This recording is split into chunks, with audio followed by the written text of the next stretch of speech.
Alors une autre façon d'éclairer vos scènes, plutôt que de placer vos lumières, vos softbox, vos spots, etc., vos lumières un petit peu partout, générer des ombres, générer de l'atténuation, etc., il y a une technique qui est radicale et que tout le monde utilise maintenant, même si ça ne remplace pas un bon placement des lumières, parce que la technique que je vais vous montrer, c'est une technique excellente. Vous allez voir, en 2 coups de clic, on va éclairer notre scène peut-être même mieux que ce que je viens de faire ici avec mes 3 petits éclairages, 4 éclairages au-dessus, etc., générer une ombre, ce genre de truc.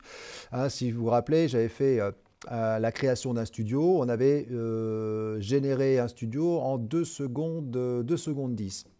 Mais il a fallu que je mette des lumières un peu partout, qu'il a fallu que je mette une devant, j'aurais pu mettre une derrière. Ici, je trouve que c'est un petit peu...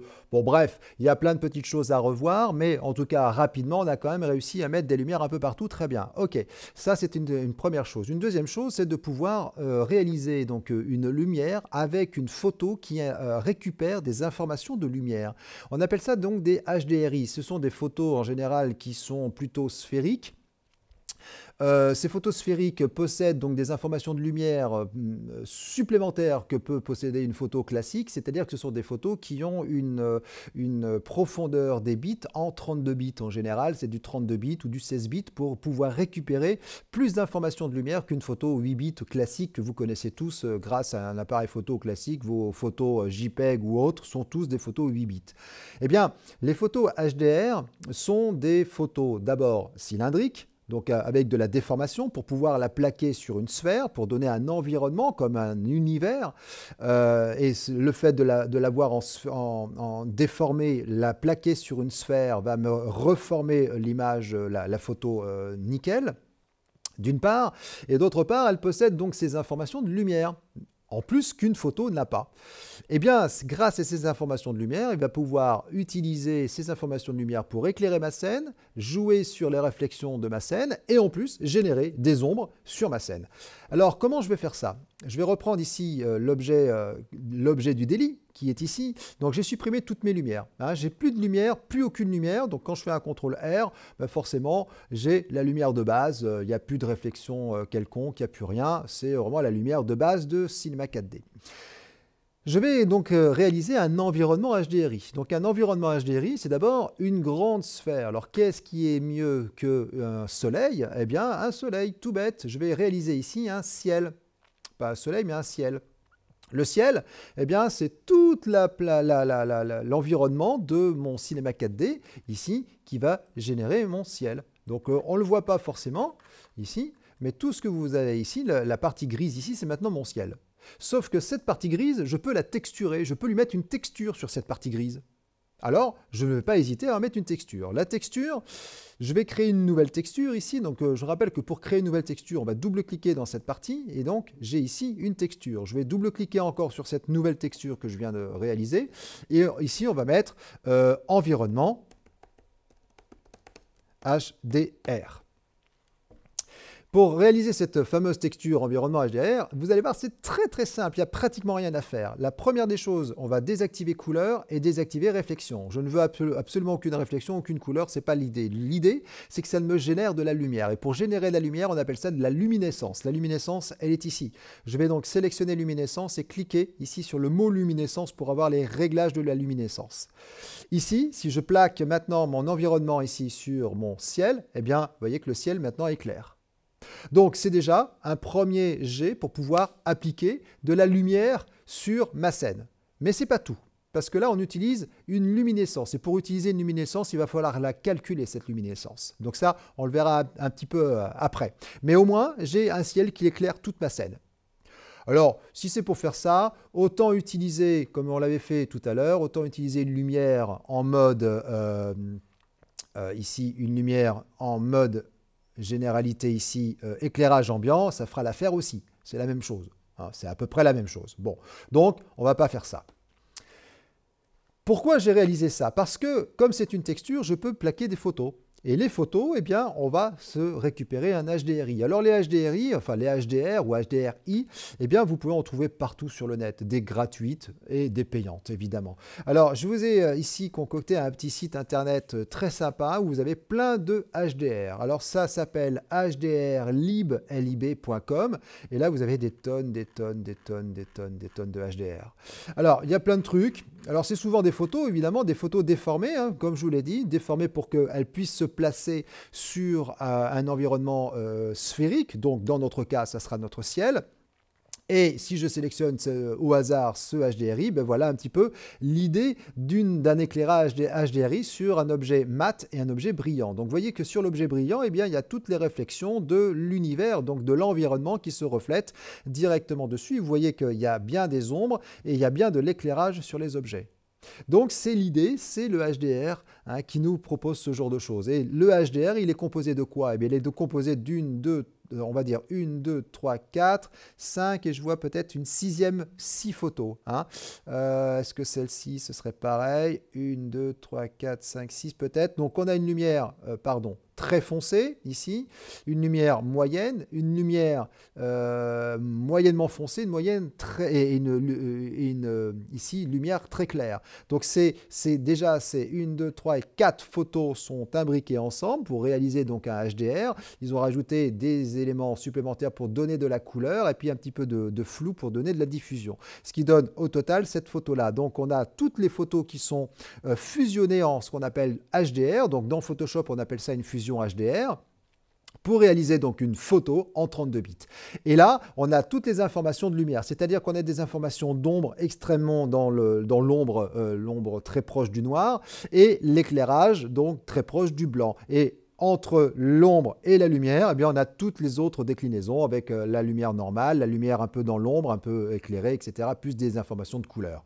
Eh bien, ce type de fichier, c'est assez lourd parce que c'est déjà assez grand, ça peut être très grand. Ici, on a 3200 sur 1600 pixels, donc c'est assez grand. Pas forcément très grand parce qu'il nous faudrait du 4K à la rigueur pour vraiment avoir une super qualité, et même peut-être plus.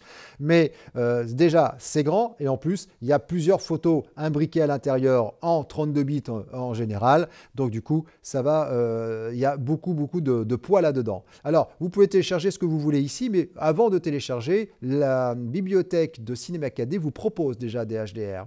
Alors, on va se chercher un HDR tout bête, un HDR de studio, parce que c'est ce que je voulais faire. Je voulais pas vraiment un environnement de montagne, de forêt, de plaine, je ne sais quoi. Je voulais un studio avec des lumières en haut ici dans le plafond.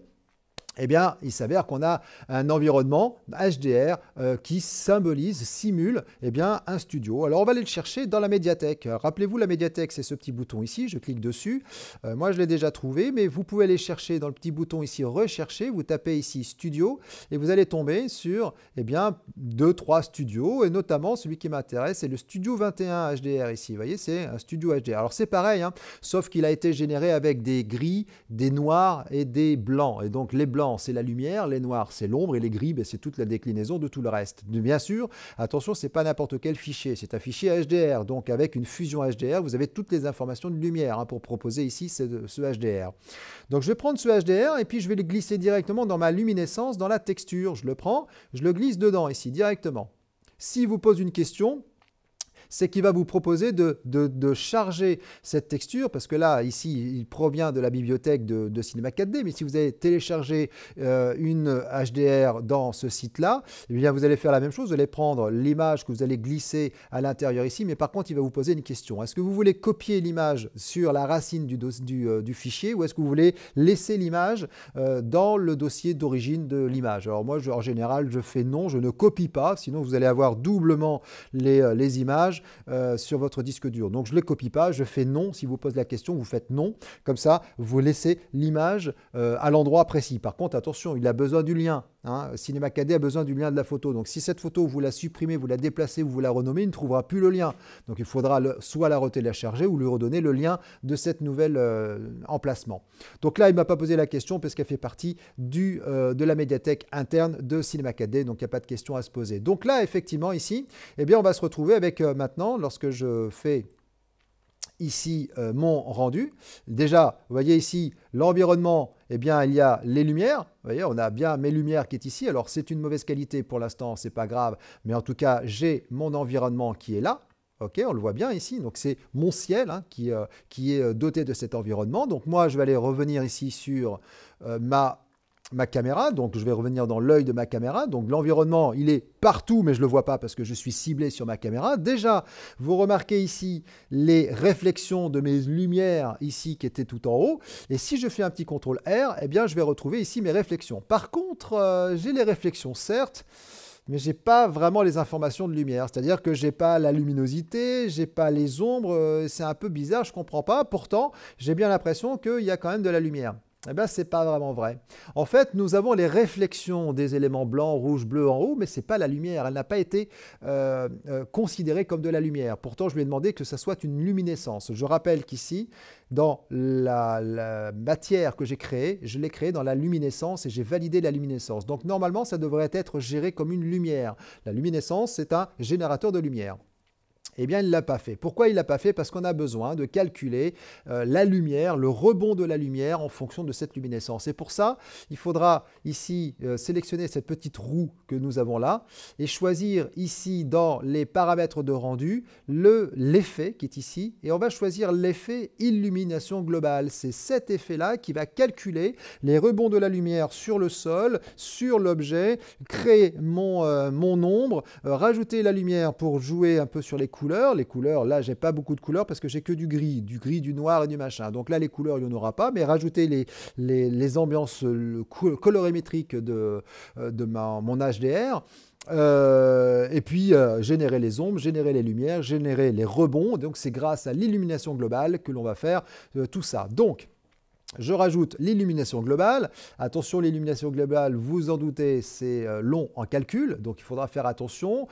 Ici, moi, je ne vais pas charger grand-chose. Je vais simplement utiliser ici un pré-réglage. Alors, le par défaut, je ne suis pas très fan. Je vais utiliser, comme on est en aperçu, on est plutôt en intérieur. Je simule un studio d'intérieur, donc je vais plutôt choisir l'aperçu intérieur. Ça m'ira très, très bien. Je ne touche à rien d'autre ici. On verra un petit peu plus tard s'il y a des choses à toucher, notamment pour la qualité des ombres, la qualité de ce genre de choses qui sont générées par cette illumination globale. Donc là, je touche rien d'autre. Ici, j'ai simplement rajouté, alors attention, hein, ce n'est pas la multipasse, hein, c'est les effets. Vous allez rajouter parmi les effets l'illumination globale. Et normalement, vous devriez avoir l'illumination globale. Vous avez ici chargé un pré-réglage aperçu intérieur. On n'a plus qu'à cliquer là-dessus et on va faire notre rendu. Je vais faire donc mon rendu. Le rendu dans le visualiseur. Comme ça, on va faire un test entre le rendu de mon studio classique, hein, que j'avais réalisé avec mes lumières, mes machins, mes trucs, et puis un simple HDR appliqué en tant que luminescence directement sur un ciel. Déjà, remarquez ici les lumières qui sont maintenant beaucoup plus présentes. Donc, ça joue maintenant le rôle d'une lumière.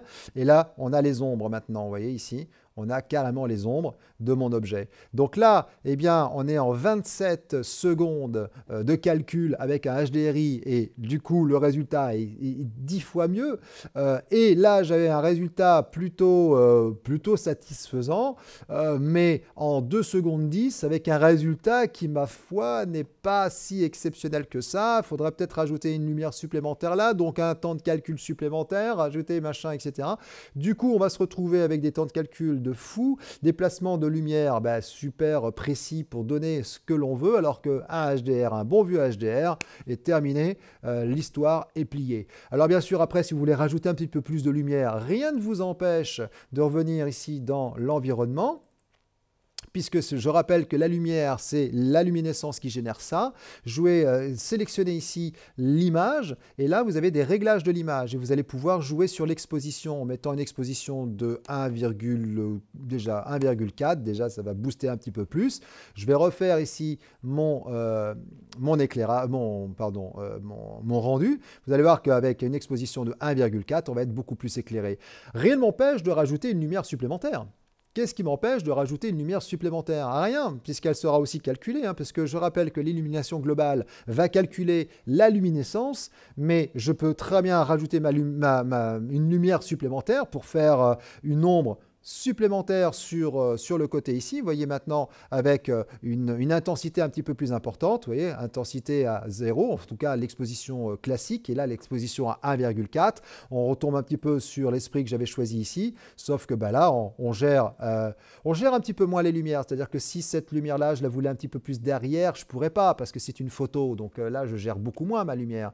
Mais franchement, 27 secondes pour calculer ça, avec un résultat ben, super satisfaisant, hein, vraiment super.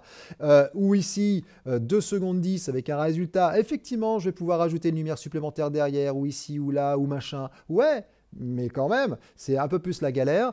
Positionner les images, les machins, enfin pas les images, pardon, les lumières au bon endroit, les redimensionner comme il le faut, etc. Bah ouais, ça demande du temps, ça demande de l'expérience. Alors qu'un bon vieux HDR ici, eh bien c'est tip top, nickel, rien à faire. Il n'y a plus qu'à passer votre HDR sur un ciel en mode luminescence. Et n'oubliez surtout pas, par contre, pour générer les ombres, etc., n'oubliez surtout pas ici de rajouter dans les réglages de rendu votre illumination globale. Après, choisissez un aperçu intérieur ou autre, ça on verra un petit peu plus tard, mais en tout cas, ici, eh bien, vous avez une super rendu d'une simple sphère toute bête avec une texture qui m'était proposée directement dans Cinema 4D, une texture de peinture de voiture, un HDR, et puis bah, basta, rien à faire.